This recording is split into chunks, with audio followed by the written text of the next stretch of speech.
तो last time वाला कुछ याद रहेगा तो देखो इसमें।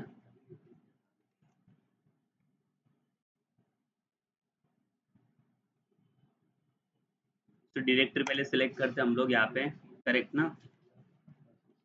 एंगुलर प्रोजेक्ट, ठीक है। और रन करने के लिए क्या कमांड है अपना, ng serve। इसको रन कर लेते पहले।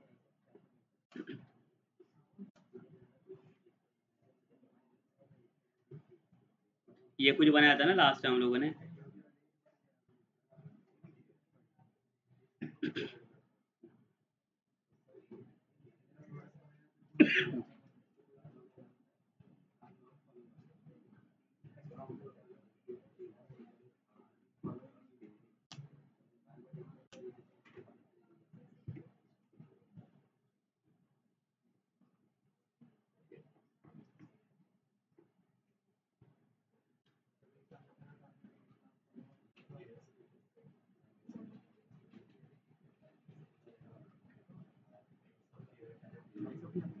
जो कॉन्सेप्ट देख रहे थे हम लोग यहाँ पे, शायद हम लोगों ने इवेंट बाइंडिंग स्टार्ट किया था ना, इवेंट बाइंडिंग। इवेंट में एक ऑन क्लिक वाला ये बनाया था हम लोगों ने। ये वाला किधर गया, कलर चेंज वाला।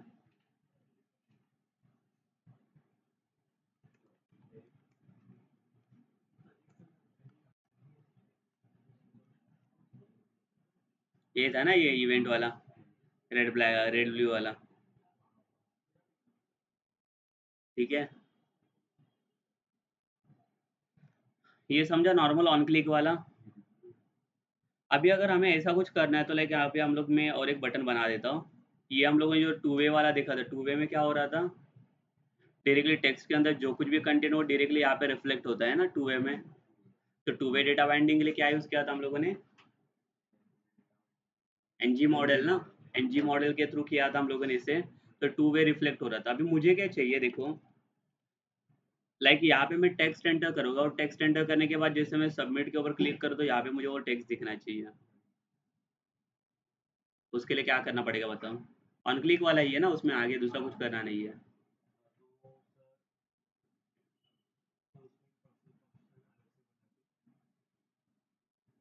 कैसे करेंगे बताओ चलो।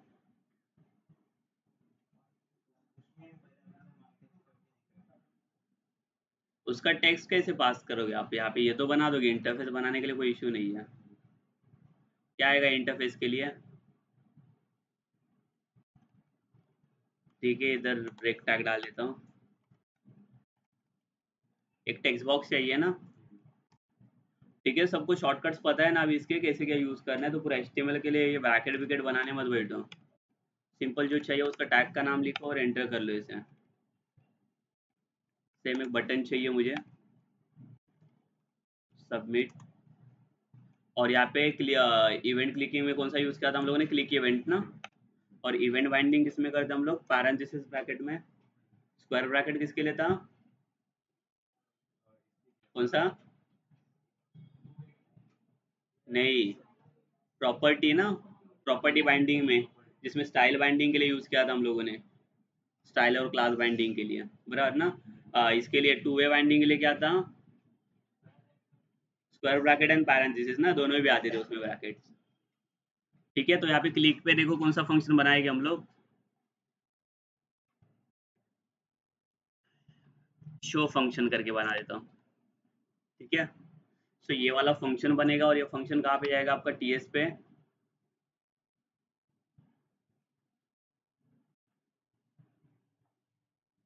बराबर। यहाँ पे बना दूंगा, फंक्शन का नाम क्या है मेरा, शो फंक्शन। और यहाँ पे अगर मैं कुछ वैल्यू वगैरह अगर सेट करना है तो कर सकते हैं ना हम लोग, सिंपल। कैसे करेंगे,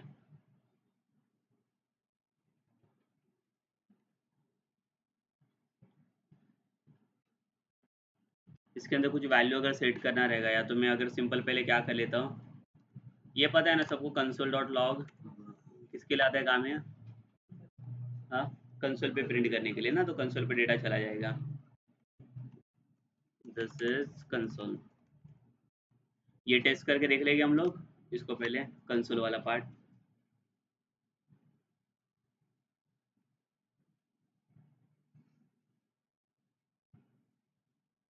ये है ना,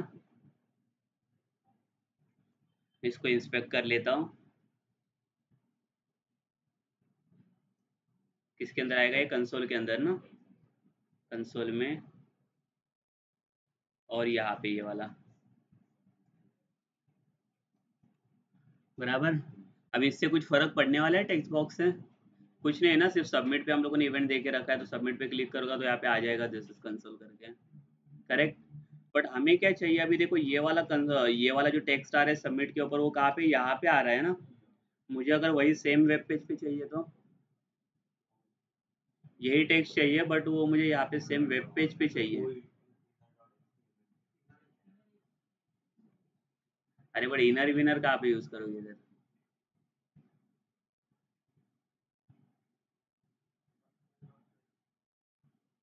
डॉक्यूमेंट डॉट राइट भी आपको आगे नेक्स्ट वाले पेज के ऊपर लेके चला जाता है, पता है ना।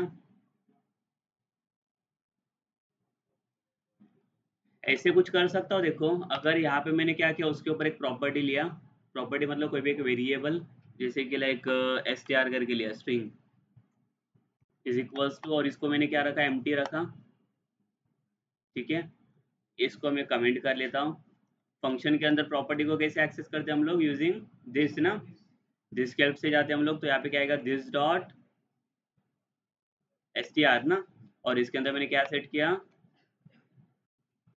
This is console. ये कर सकते हैं ना इसे। तो ये कंसोल वाला पार्ट ये कब डिस्प्ले होगा, जब ये बटन क्लिक होगा तब। बट डिस्प्ले इसको करना पड़ेगा ना आपको, एचटीएमएल पार्ट पे, किसको, एसटीआर को। तो प्रॉपर्टीज को डिस्प्ले कैसे करते हैं हम लोग एचटीएमएल फाइल में, यूजिंग डबल करली बेसिस। तो इसके नीचे मैं देता हूँ डबल करली बेसिस, और क्या आएगा इसके अंदर, एसटीआर ना, तो इसमें डिस्प्ले हो जाएगा। देख लेते, चेक करके देखो, तो उसकी जरूरत नहीं पड़ेगी हमें, रिफ्रेश करने की जरूरत नहीं है, देखो जैसे दिया यहाँ पे। तो इससे कुछ फर्क पड़ने वाला नहीं है अभी, ये टेक्स्ट बॉक्स को कुछ नहीं है, सिर्फ अभी इसका जो डेटा आएगा वो सबमिट वाला कहाँ पे, इधर दिख जाएगा हमें। ठीक है, बिकॉज इसके राइट साइड में हम लोगों ने डिस्प्ले किया है। तो अभी ये तो क्या किया, ये तो हम लोगों ने सेट किया हुआ है ना। बट ये सेम टेक्स्ट अगर डेटा मुझे कहाँ से चाहिए, बॉक्स से चाहिए, बिकॉज यूजर कहाँ पे डेटा एंटर करेगा, यहाँ पे ना। तो ये जो डेटा एंटर करेगा, ये डेटा मुझे यहाँ पे आना चाहिए, तो उसके लिए क्या करना पड़ेगा हमें, कैसे।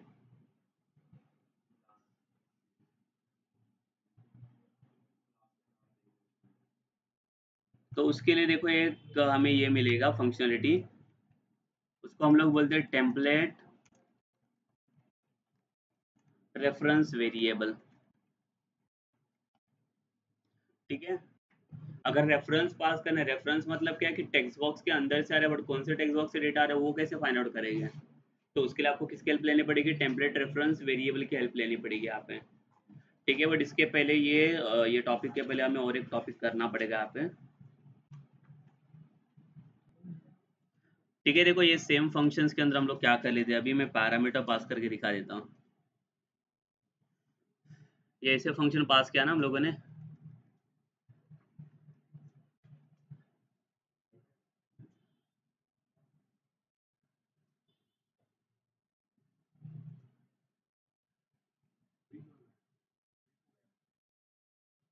फ्री हो गया, ये कैसे हो गया, किधर गया।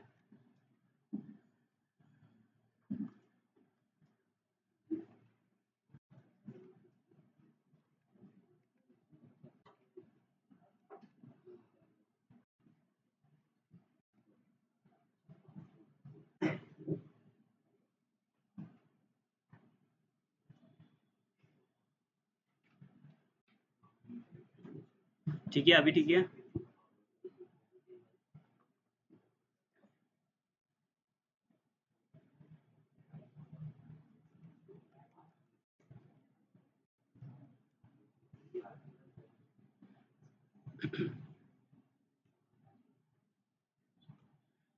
ठीक है, अभी इसको साइड में रहने दो। मैं चाइल्ड कंपोनेंट में जाता हूँ, ये चाइल्ड कंपोनेंट खाली है ना, इसमें कुछ नहीं है। अब इसी में कर लूँ, चलेगा। ठीक है, ऐसे खाली पड़ा हुआ है, इसको यूज ही नहीं किया हम लोगों ने, इसको भी यूज कर लेते, ये भी क्या याद रखेगा। उसको भी बुरा लगेगा ना, अरे कुछ लिखा ही नहीं उसके अंदर। ठीक है, तो इसके अंदर क्या कर लेंगे हम लोग, ये बना लेते हैं। बटन, ठीक है, जरूरी नहीं है यहाँ पे सबमिट ही होना चाहिए, नॉर्मल बटन बटन भी बना सकते हो, बिकॉज हमारा मेन काम किससे, क्लिक इवेंट से काम चल रहा है, बराबर। तो यहाँ पे आएगा आपका क्लिक, और फंक्शन का नाम क्या लिखा है इसको, डिस्प्ले। ठीक है, तो अभी डिस्प्ले नाम का कोई फंक्शन है हमारे पास, ये बनाना पड़ेगा टीएस के अंदर हमें। क्या बनेगा फंक्शन, डिस्प्ले। ठीक है, बट अगर समझो मुझे कुछ पैरामीटर पास करना है यहाँ से फंक्शन से, तो हम लोग जावास्क्रिप्ट में पैरामीटर कैसे पास करते थे फंक्शन में, डायरेक्ट वेरिएबल का वैल्यू ऐसे पास कर सकते थे ना हम लोग, जैसे एक्स करके वेरिएबल, बट यहाँ पे एरर देगा, देखो ये अलाउड नहीं है, जो भी इसका लेटेस्ट वर्जन है ना अभी, उसमें अलाउ नहीं करता है ये। देखो ये बता क्या बता रहा है, x is declare but it's value is never read. अगर इसको मैं यहाँ पे प्रिंट भी कर लूँ, किसके अंदर, समझो कंसोल डॉट लॉग के, और इसके अंदर मैंने डिस्प्ले किया, तो कुछ फर्क पड़ेगा, देखो एरर ही दे रहा है ये, बिकॉज ये बोल रहा है कि आप अभी जो यूज करो ये जावास्क्रिप्ट का फंक्शन है, ये फंक्शन किसका है, टाइप स्क्रिप्ट का फंक्शन है, करेक्ट ना, एंगुलर में आप फंक्शन डिफाइन करने जा रहे हो, तो यहाँ पे जो पैरामीटर भी जाएगा तो आपको टाइप स्क्रिप्ट से वेरिएबल डिफाइन करना पड़ेगा। तो टाइप स्क्रिप्ट क्या बोल रहा है, आपको टाइप डिफाइन करना पड़ेगा ना, कौन से टाइप का डेटा पास कर रहे हो, तो कौन सा डेटा पास करना है मुझे, ये एक्स वाला, स्ट्रिंग में चाहिए, नंबर में चाहिए, चलो स्ट्रिंग चाहिए, तो डेटा टाइप कैसे असाइन करते हम लोग, उसके बाद कोलन ना, और डेटा टाइप का नाम अभी ले रहा है, बट इसको आर्ग्यूमेंट कहाँ से मिलेगा वैल्यू, यहाँ से वैल्यू पास करना पड़ेगा ना, कॉलिंग कहाँ से, यहाँ से और डिस्प्ले में से, तो इधर जाएगा ना इसका वैल्यू स्ट्रिंग वाला, तो क्या आएगा, सिंगल कोड या डबल कोड, सिंगल कोड ना स्ट्रिंग के लिए, डबल कोड यूज करके तो चलेगा कि नहीं, क्यों, तो इस पहले से हम लोग डबल कोड्स के अंदर ही है ना, तो डबल कोड्स के अंदर डबल कोड्स अलाउड नहीं है, अगर ये यहाँ पे सिंगल कोड होता था तो यहाँ पे मैं डबल कोड्स यूज कर सकता था, समझा ना ये। तो अगर ये आउटसाइडर में डबल कोड्स है तो यहाँ पे हमें सिंगल कोड यूज करना पड़ेगा, ठीक है, और यहाँ पे पास किया हम लोगों ने एंगुलर,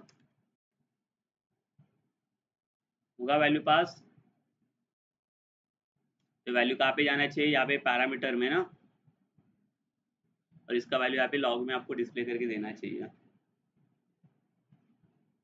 ठीक है, तो इसका भी वैल्यू कोई मैं वेरिएबल में लेके ये पास कर सकता हूँ ना, कहाँ पे कि नहीं, अब ये लॉग में जा रहा है ना, लॉग में नहीं, मुझे इधर ही चाहिए, तो वेब पेज के ऊपर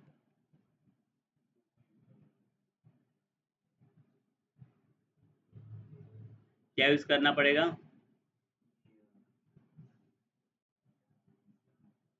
ये समझा मैं क्या बोल रहा हूँ कि नहीं, इसको मैं कमेंट करके रख लेता हूँ, देखो ये पूरा आउटपुट से स्क्रीन भर गया है इसका, इंटर विंटर कुछ तो यूज कर लेते हैं, ये क्या आ गया, ठीक है, इसको मैं पूरा कमेंट करके रख लेता हूँ,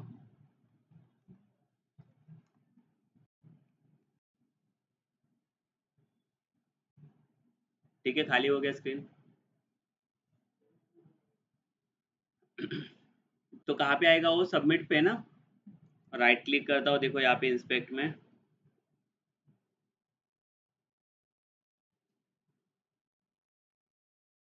ये कंसोल में जाएंगे, और यहाँ पे सबमिट के ऊपर क्लिक करेंगे तो देखो यहाँ पे आ जाएगा एंगुलर यहाँ, बट हमें यहाँ पे नहीं चाहिए, मुझे ये वेब पेज के ऊपर चाहिए, तो कैसे लाएंगे बताओ मुझे जरा, इसके लिए इसका सोल्यूशन बताओ, हमें यहाँ पे इसके नीचे आना चाहिए वैल्यू, सबमिट के बाद क्लिक करने के बाद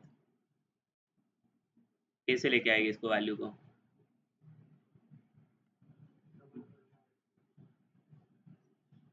हाँ, डबल करली बेसिस में क्या लिखोगे, हम्म, किधर यूज करेगी दिस, हाँ, और एक वेरिएबल की जरूरत पड़ेगी ना हमें, बिकॉज कहाँ पे तो पास आउट करना पड़ेगा, ये पैरामीटर का वैल्यू है, तो कहाँ पे तो स्टोर करना पड़ेगा आपको, तो वेरिएबल का कैसे लेके, यहाँ पे एक वेरिएबल ले लेते हैं हम लोग सिंपल स्टोर करने के लिए, तो नॉर्मल भी ले लूँ विदाउट डेटा टाइप तो भी ले सकता हूँ ना, या तो डेटा टाइप असाइन करके वो भी चलेगा, ठीक है, तो यहाँ पे मैंने लिखा माई वैल्यू, अगर मैं चाहे तो डेटा टाइप भी मैं इसको असाइन कर सकता हूँ ना यहाँ से, ये भी चलेगा ऐसे, बट इसका वैल्यू आपको वहाँ पे डिफाइन करना पड़ेगा, इसको यूज नहीं किया तो ये एरर देगा ये, ठीक है, तो आपको क्या करना पड़ेगा यहाँ पे कुछ, तो क्या बनाएगा इसको, एम्प्टी ना। अगर स्ट्रिंग दिया नहीं दिया तो कुछ फर्क पड़ेगा इसको, इसका मतलब क्या होगा, और स्ट्रिंग देने का मतलब क्या हो गया, अगर यहाँ पे स्ट्रिंग देता हो तो क्या होगा, इसको कंपल्सरी स्ट्रिंग ही चाहिए ना, स्ट्रिंग के अलावा दूसरा कोई वैल्यू लेगा नहीं, बट अगर ये में निकाल देता हो तो ये कुछ भी ले लेगा फिर।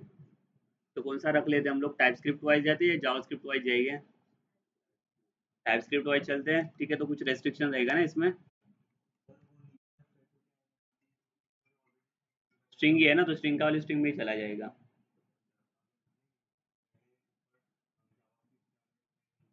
हम्म। हम्म।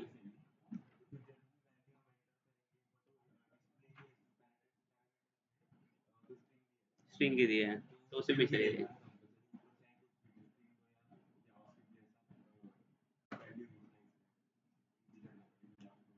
यहाँ पे बट स्ट्रिंग का वैल्यू कोई दूसरे वेरिएबल में स्टोर कर पाएगा, अगर यहाँ पे मैंने इंटीजर करके किया, ये देखो सब लोग यहाँ पे ध्यान दो, अगर मैं स्ट्रिंग के जगह पे समझो इसको नंबर कर दूँ, इंटीजर नहीं है ना नंबर, अगर इसको मैं नंबर कर दूँ, ठीक है, पहले तो ये मुझे निकालना पड़ेगा, तो इसका वैल्यू इनिशियलाइज कुछ तो करना पड़ेगा हमें, बराबर। अभी यहाँ पे देखो कोई भी डेटा टाइप आप असाइन कर रहे हो ना, तो इसको क्या बोल रहा है, ये वैल्यू इनिशियलाइज करने के लिए बोल रहा है, बिकॉज कुछ वैल्यू ही नहीं है ना इसके पास। बट सेकेंड सॉल्यूशन ये देखो, अगर मैं नंबर या स्ट्रिंग की जगह पे अगर इसको मैं निकाल दूँ और इसकी जगह पे मैं क्या असाइन कर लूँ, इसके लिए कुछ वैल्यू असाइन करने के लिए बोल रहा है मुझे, क्यों, वैल्यू डिफाइन नहीं है ना, कुछ भी आ सकता है वैल्यू इसमें, इसके लिए कोई वैल्यू ये डिफाइन नहीं है। बट अगर नंबर लिखोगे तो उसके लिए कुछ तो वैल्यू इनिशियलाइज करना पड़ेगा यूज के पहले आपको। तो ये भी चलेगा कि नहीं, यानी चलेगा ना, इसमें भी स्टोर कुछ भी स्टोर कर सकता हूँ मैं। तो क्या ले लूँ मैं, स्ट्रिंग ही ले लूँ, तो स्ट्रिंग के अंदर स्ट्रिंग ही चाहिए ना, वो रेस्ट्रिक्शन रहेगा, उसी के बेस पे वो डेटा लेगा फिर। ठीक है, तो इसमें कुछ इसको इनिशियलाइज करते हैं, तो यहाँ पे क्या आएगा बताओ, ये दिस डॉट माई वैल्यू ना इज इक्वल्स टू, तो एक्स का जो वैल्यू आएगा कहाँ पे चला जाएगा आपका, माई वैल्यू वेरिएबल में, और इसको मुझे क्या करना है, डिस्प्ले करना है, ठीक है, सेव कर लेंगे। और यहाँ पे क्या आएगा बताओ, इधर यहाँ पे इसके नीचे है ना, डबल करली ब्रेसेस में, ये समझा ये,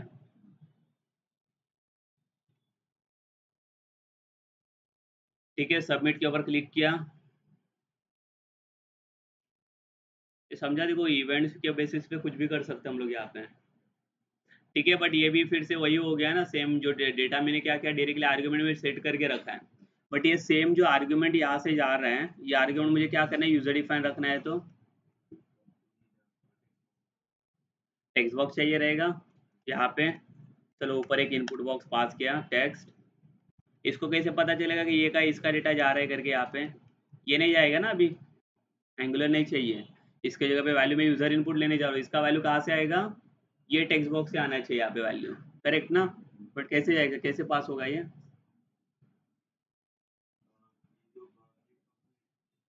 हाँ,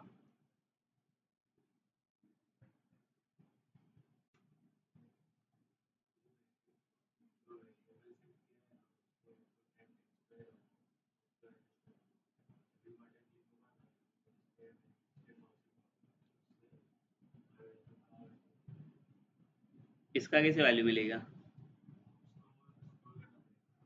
कैसे कहाँ पे स्टोर करेंगे, हम्म। हम्म।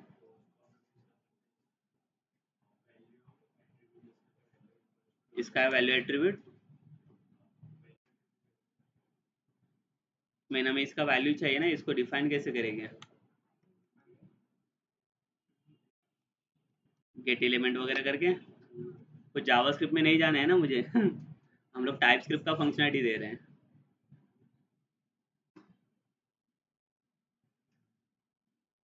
इसको डायरेक्टली स्टोर करना रहेगा तो कैसे स्टोर करेंगे, हाँ, नहीं लेगा वो टू वे डेटा बाइंडिंग के लिए होता है, इवेंट है वो, ठीक है। तो इसके लिए हमें हेल्प लेनी पड़ेगी इसकी, टेम्पलेट रेफरेंस वेरिएबल, ठीक है। अगर देखो कोई भी टेक्स्ट बॉक्स से अगर आपको वैल्यू पास करना है कहाँ पे भी, तो हम लोग टेम्पलेट रेफरेंस वेरिएबल के हेल्प से वैल्यू पास कर सकते हैं, बट हाँ देखो इसका सिंटैक्स कैसे, इसको कैसे पास किया जाता है, ये लिख के रखो सिंटैक्स इसका। टेम्पलेट रेफरेंस वेरिएबल देखो कैसे पास किया जाता है, रेफरेंस पास करने के लिए होता है। सपोज कर लो कि यहाँ पे मेरे पास क्या है, इनपुट टाइप, और यहाँ पे आपने टेक्स्ट दिया है ना। अगर यहाँ से कुछ भी डेटा का रेफरेंस अगर आपको पास करना है, so we are using hash to pass the reference, और हैश के बाद क्या रहेगा, आपका रेफरेंस रहेगा यहाँ पे। समझा? तो पता चलेगा कि ये वाला रेफरेंस मुझे लेना है। सेम अगर इसको जावास्क्रिप्ट में लेके जाना है तो document dot gate element by ID ये सब करना पड़ता था हमें, बट इसमें इतना लाइक ये इनडायरेक्ट वे नहीं है ना, सिंपल वे है ना, डायरेक्ट इसका रेफरेंस पास कर लो, वैल्यू मिल जाएगी हमें। इसको टेम्पलेट रेफरेंस वेरिएबल बोलते हैं हम लोग, टेम्पलेट के थ्रू वेरिएबल का रेफरेंस कैसे लेंगे। लिखा है सिंटैक्स, यूज करके देख लेते इसको पहले कैसे यूज करना है। कहाँ पे डालेंगे इसको बताओ मुझे।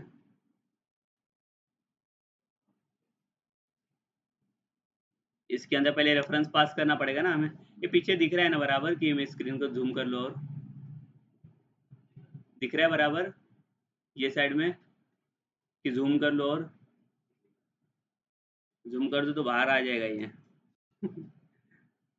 इतना बस हो जाएगा। हाँ? नहीं नहीं, पीछे वाले लोगों को दिख रहा है कि नहीं। ठीक है, दिख रहा है ना। तो यहाँ पे रेफरेंस वेरिएबल पास होगा अपने टेक्स्ट बॉक्स में, तो रेफरेंस के लिए मैंने क्या बोला, हैश ना, और हैश के बाद आप रेफरेंस का नाम कुछ भी दे सकते हो। तो समझो मैंने रेफरेंस का नाम क्या रखा है यहाँ पे, माई डेटा। ठीक है, तो ये जो डिस्प्ले फंक्शन देखो अभी एरर दे रहा है, बिकॉज इसको कुछ वैल्यू पास करनी है ना, वहाँ पे उसने पैरामीटर पास करके रखा है। तो जो रेफरेंस का नाम क्या है आपका, डॉट, इसका जो वैल्यू आएगा ये मुझे चाहिए, डॉट वैल्यू। इनपुट के अंदर वैल्यू प्रॉपर्टी होता है ना आपका, तो वैल्यू किसका चाहिए मुझे, इसका वैल्यू चाहिए ना, ये जो रेफरेंस आ रहा है वो। तो इसका जो वैल्यू आएगा वो ये फंक्शन में पैरामीटर में लेके जाएगा, और वहाँ पे वो सेट करके दे देगा आपको। ये समझा ये। पहले मैंने क्या किया था, पैरामीटर में डायरेक्ट वैल्यू पास किया था ना, अभी डायरेक्ट की जगह पे मैंने क्या किया, इसका वैल्यू यूजर इनपुट किया। तो ये वाला वैल्यू अभी कहाँ से रिफर हो रहा है, ये बॉक्स से। देख लेते हैं काम कर रहा है कि नहीं, पहले चेक करके देख लेंगे। देखो बॉक्स तो आ गया, यहाँ पे लिखा, सबमिट किया, आ रहा है ये, एंगुलर प्रोग्रामिंग कर रहा है काम ये। इजी है कि डिफिकल्ट है ये?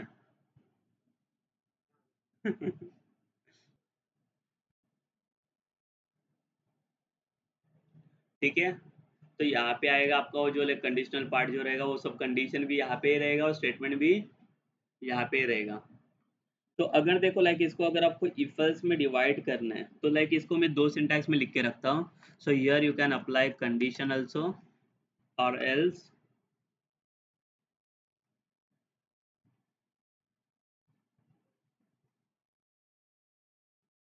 सेकेंड चीज है यहाँ पे, condition then reference variable one, else reference variable two. ये किसके लिए, इफ एल्स के लिए, तो इसको और करके रखता हूँ यहाँ पे मैं।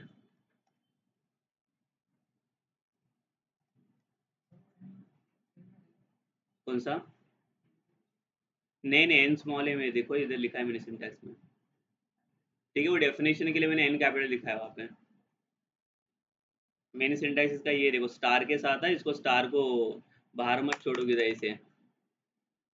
ठीक है, तो स्ट्रक्चर चेंज हो जाएगा इसका।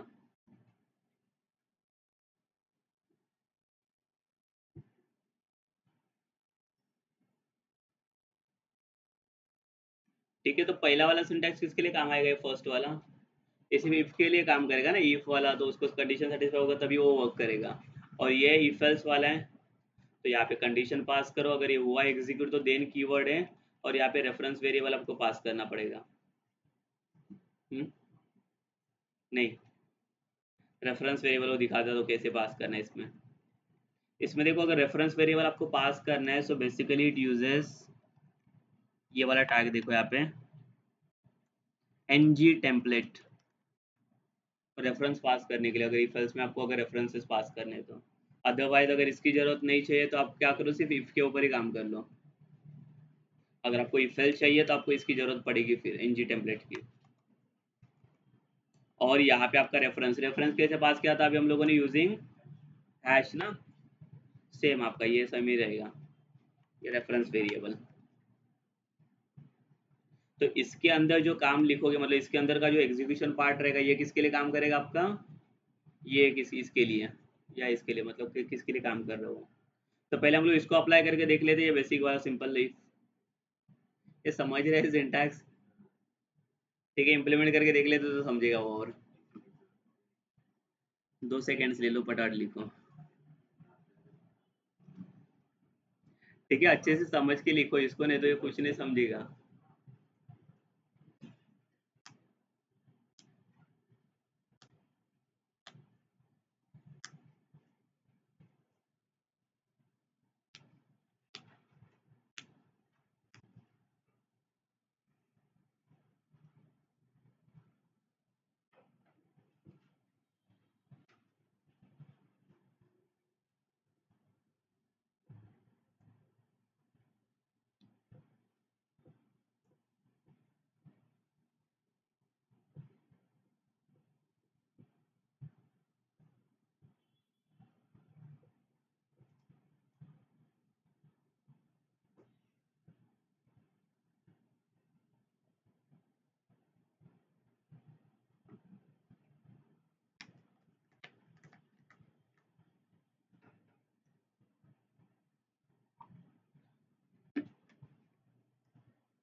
डन।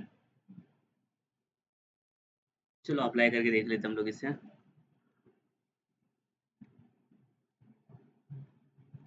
ठीक है, सो यहाँ पे आते हैं हम लोग, मैं चाइल्ड के अंदर ही काम कर लेता हूँ।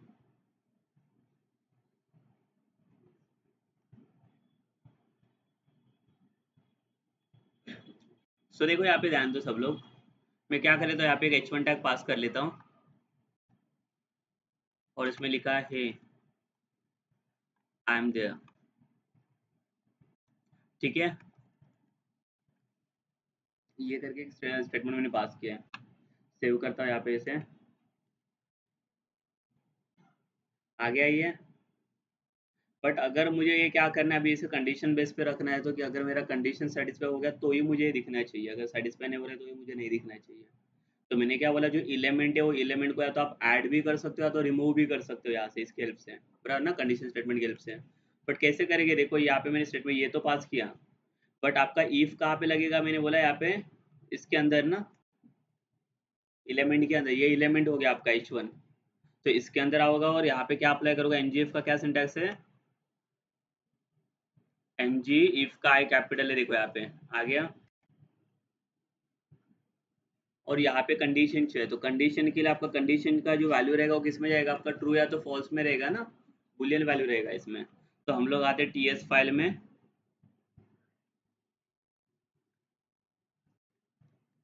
चेक करके वेरिएबल लिया। ठीक है, इसका डेटा टाइप भी अगर आपको चाहिए तो असाइन कर सकते हो, क्या आएगा डेटा टाइप इसका,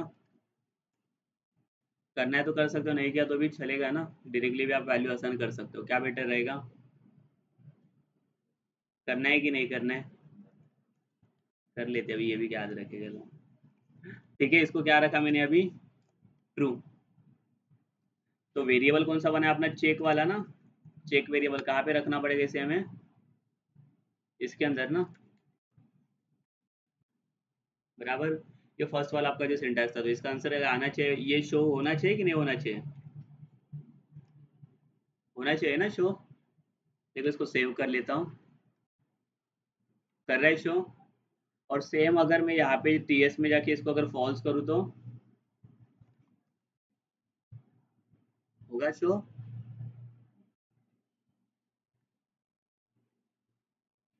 समझा, मतलब कहाँ पे शो करना है कहाँ से रिमूव करना है ये भी हम लोग डिसाइड कर सकते हैं यहाँ पे कंडीशन बेस पे। ये समझा ये।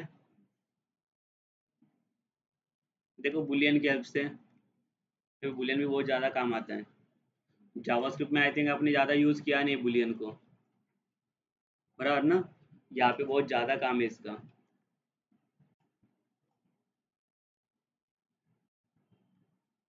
ये समझा सबको ये।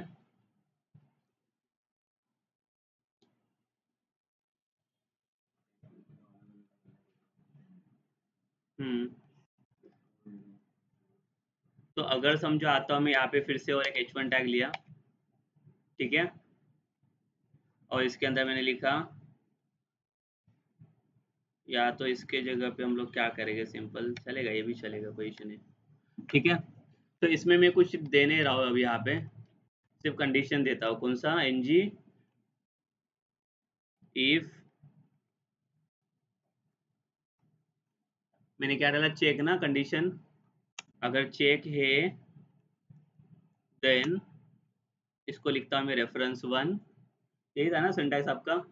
देन क्या करेगा ये, इफ को रिफर करेगा ये, और अगर ये नहीं रहेगा तो किस में जाएगा ये, एल्स रेफर टू।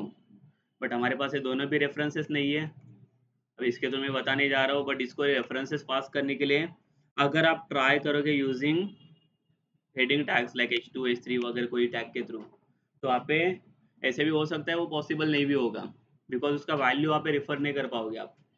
वहाँ पे कैसे हम लोगों ने इनपुट में पास किया था ना रेफरेंस वेरिएबल, और यहाँ पे पास करने के लिए देखो आपको कौन सा टैग यूज करना पड़ेगा, N G hyphen template. N G template ऐसा टैग है जो लाइक एंगुलर ने खुद से प्रोवाइड करके दिया, बिल्ट इन फंक्शन ही है, तो इसके अंदर आप रेफरेंस वेरिएबल पास कर सकते हो। यहाँ पे मैं रेफरेंस बना रहा हूँ, रेफरेंस कैसे बनाते हैं हम लोग हैश से, तो क्या रेफरेंस चाहिए हमें पहले, रेफरेंस वन वाला ना। तो रेफरेंस वन के अंदर आपको क्या चाहिए उसका लॉजिक आप यहाँ पे लिखोगे, अभी आपको क्या क्या चीजें चाहिए वो। तो मुझे क्या आना चाहिए, तो इधर मैंने h1 टैग डाल दिया, दिस इज इफ ना, ये इफ वाला हो गया ना। और एक किसके लिए चाहिए मुझे, एल्स के लिए चाहिए, तो और एक मैंने क्या बनाया, एन जी टेम्पलेट, और यहाँ पे एक रेफरेंस बना दिया मैंने, रेफरेंस टू। ठीक है, चला गया एरर, देखो इसमें भी h1 टैग ऐड किया, और यहाँ पे लिखा दिस इज एल्स ब्लॉक ना, और ये ब्लॉक। तो कौन सा आना चाहिए इसमें से, कंडीशन चेक कर लेते हैं हम लोग, यहाँ पे टीएस में क्या दिया कंडीशन, फॉल्स है ना, तो कौन सा आएगा, ये एल्स वाला आने जाने चाहिए इसमें।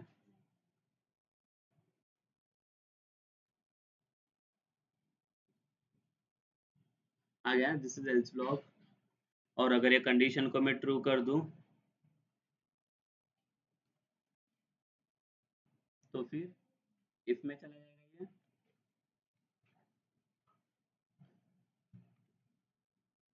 ठीक है, तो आप लोग ये मत करो, दूसरा कुछ करो, सिंपल जैसे आप लोग ये पाइथन वगैरह जावा वगैरह के अंदर इवन है ऑड नंबर फाइंड आउट कर देते हैं, वो कर सकते हो आप इसके हेल्प से। Check whether inter number is even और ऑड। नंबर को यूजर इनपुट मत लो, टाइप स्क्रिप्ट में डिफाइन करके रखो, सिर्फ इसमें पता करना है हमें वो नंबर इवन है कि ऑड है, वो फाइंड आउट करना है आपको एनजीएफ के हेल्प से। इफ ऐसे लगेगा ना उसके लिए आपको, या तो इवन हो सकता है या तो ऑड हो सकता है, देखोगे ट्राई करके, करो ट्राई।